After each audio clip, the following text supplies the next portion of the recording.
I guess if you could just briefly describe the situation that led to the stabbing incident. Yes, this past Thursday evening, while passing out evening medications to various inmates in the facility, one of our correction officers was entering the cell area of inmate John Crosby, and along with the medical personnel to hand out the medications.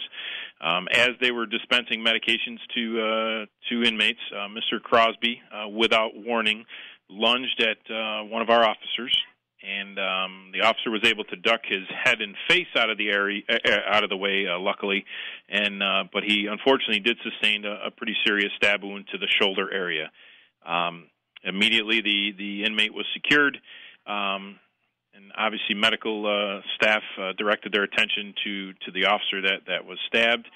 Subsequently, was transported to the hospital, later released. And just this morning, a warrant for assault in the second degree, which is a Class D felony, was lodged against the inmate John Crosby for, like I said, assault in the second degree. Mr. Crosby will be brought before Town of Whitestown Court, where he will be arraigned this evening to answer to that charge. Do we know what the weapon was that was used? We do not. We can assume it was something, some type of weapon, obviously.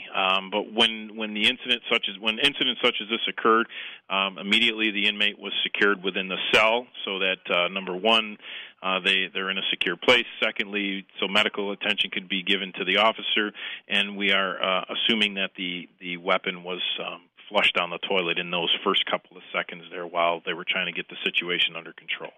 And finally, how is the officer doing? He has since been released and is doing very well. I just want to stress how difficult the job of correction officer is.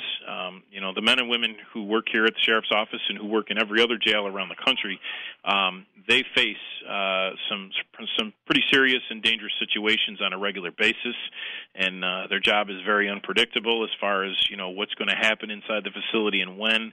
And they too, like law enforcement officers, they train constantly for situations like this.